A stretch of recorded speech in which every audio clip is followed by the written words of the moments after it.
Usap-usapan ang ilang pahaging ng mga kaanak at kaibigan ng sinasabing naghiwalay ng celebrity couple na sina Bea Alonzo at Dominic Roque. Ang pasabog naman ngayong araw ng showbiz columnist na si Christy Fermin.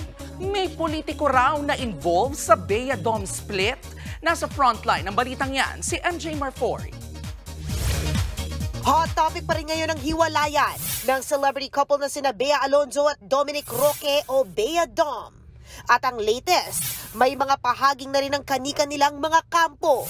Sa Instagram, looking chill at pa-deep si Dominic sa isang larawan habang nasa isang dalampasigan with matching tingin sa malayo.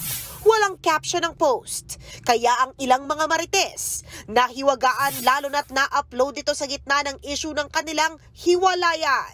Kasunod niyan, napansin naman ng mga netizen ang post si Ting Duque, makeup artist ni Bea tungkol sa isang manipulative sad boy. Sabay caption ng "They should be stopped." Tanong tuloy ng mga netizen, si Dominic nga ba ang pinatutungkulan ng post? Mula naman sa kampo ni Dominic, nag-trending ang post ng kanyang kuya na si Leanne. Makahulugan daw kasi ang kanyang IG story na isang wolf in a sheep clothing.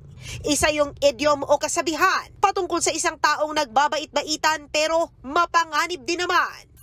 Sa kabila ng mga cryptic post na ito, wala pa namang formal na pahayag tungkol sa kanilang hiwalayan sina Bea at Dominic. Kaya naman todo-todo pa rin ang mga espekulasyon ng publiko kung ano nga ba ang nangyari. Kasabay niyan, may pasabog sa 1PH show na Christopher Minute, ang showbiz columnist na si Nanay Christopher Min, kaugnay ng issue ng Bea-Dom split. Meron pong politikong involved dito sa isyong ito.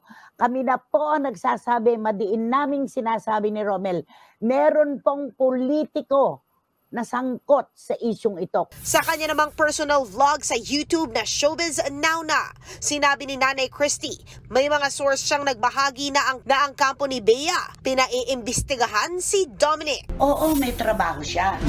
Pero walang definido na sagot kung ano yung trabaho na yon. At ang condo unit pala na tinitirahan nitong si Dominic ay nakapangalan sa isang napaka-controversial na politiko. Hoy! Ay!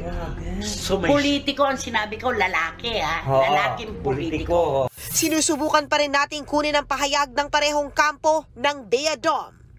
Pero sa ngayon, may panawagan naman ng kanilang kaibigan na si Boy Abunda, lalo na sa mga nagpapakalat na mga haka-haka umano online, gaya ng walang tumatagal na relasyon si Bea at si Dominic naman ay hindi umano superstar.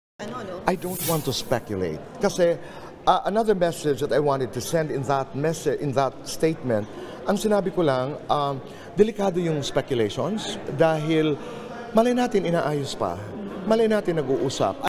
Nagbabalita mula sa Frontline, MJ Marfori, News 5. Mga kapatid, ito po ang inyong K-Alaman Queen, Kalad Karen. Always remember na ang K-Alaman ay K-Yamanan.